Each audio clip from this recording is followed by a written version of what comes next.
आज मैं आपको पढ़ाऊंगा प्रेजेंट परफेक्ट टेंस, जिसकी पहचान होती है चुका है, चुकी है, चुके हैं, लिया है, दिया है, आ ए ई प्लस है। पॉइंट टू रिमेम्बर, जो पॉइंट है याद रखने वाले वो कुछ ये है। ये वाला पॉइंट तो यही है कि जो वाक्य होता है, वाक्य के अंत में, किसी भी वाक्य के अंत में चुका है, चुकी है, चुके हैं, ये लिया है, दिया है, आए ये आ जाए, प्लस है, तो प्रेजेंट परफेक्ट टेंस होगा। ये पहला तो यही है पॉइंट याद रखने वाला।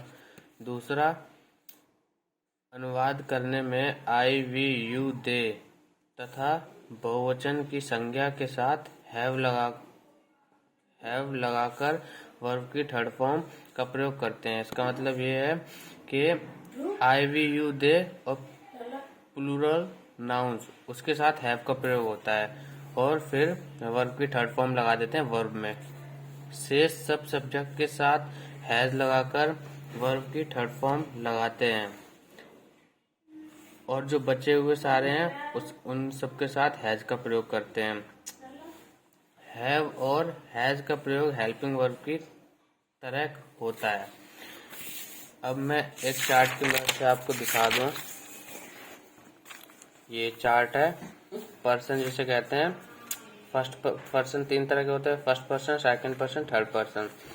जिसमें फर्स्ट पर्सन में आई और वी, सेकंड पर्सन में यू, थर्ड पर्सन में सिंगुलर नाउन और प्लूरल नाउन्स होता है।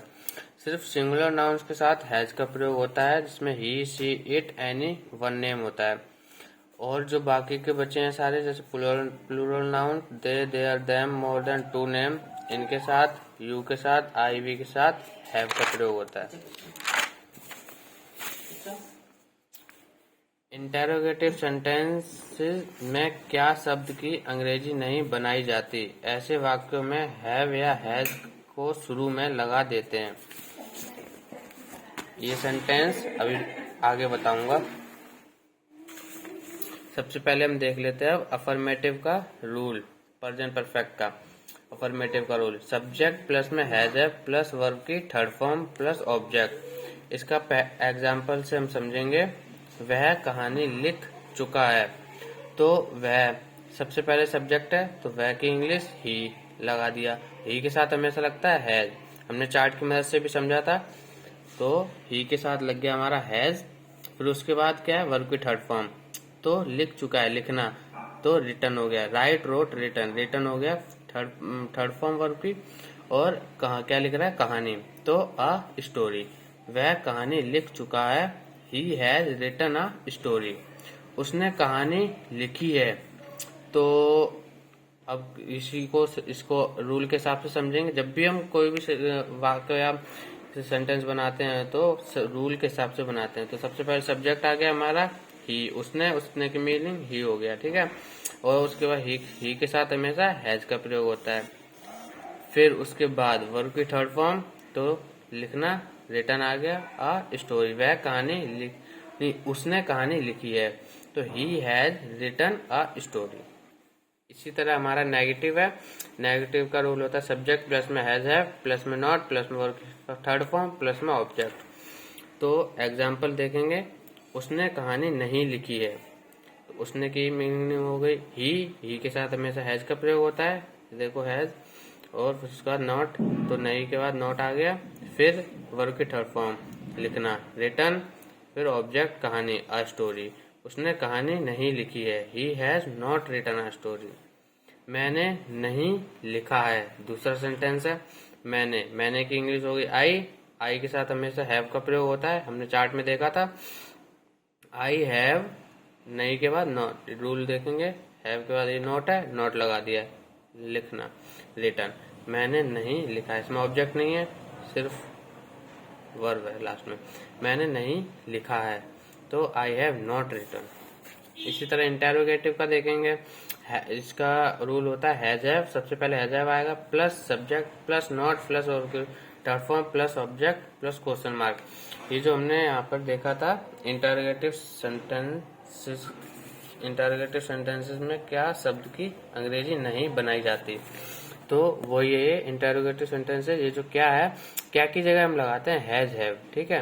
क्या उसने कहानी नहीं लिखी है, तो सबसे पहले उसने देखेंगे, उसने की इंग्लिश होगी ही है, तो ही के पहले हम लगाएंगे हैज। ही के साथ हमारा हैज का प्रयोग होता है, तो हैज ही, फिर उसका सब्जेक्ट है ही है ना, फिर उसके बाद नॉट, ही के बाद नॉट, वर्क की थर्ड फॉर्म रिटर्न, क्योंकि लिखना है, लिखना की राइट होती, right road return, third form return.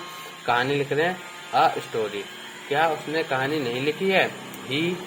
Has he not written a story, क्या उसने काम कर लिया है? तो इसका होगा हैज, सबसे पहले सब्जेक्ट है, हैज आ गया, हैज ही, और फिर उसके बाद ये और शोर शराबा हो रहा है, क्या उसने काम कर लिया है? तो सबसे पहले सब्जेक्ट के पहले हैज आ गया, ही के साथ हैज का प्रयोग होता है, फिर वर्क में third form done, work, work काम, क्या उसने काम कर लिया है? तो हैज ही रूल में देखेंगे सब्जेक्ट है ना, सब्जेक्ट, नॉट नहीं है, इसमें नॉट का प्रयोग नहीं हो रहा है, वर्क की थर्ड फॉर्म आ गई डन, और ऑब्जेक्ट है हमारा काम, work, he has done work, क्या उसने काम कर लिया है? Has he done work. अब हम देखेंगे WH फैमिली। WH फैमिली का रूल है WH फैमिली प्लस हैज है plus subject plus not plus verb third form plus object plus question mark. अब एक इसका एग्जांपल समझेंगे, उसने कहानी क्यों नहीं लिखी है।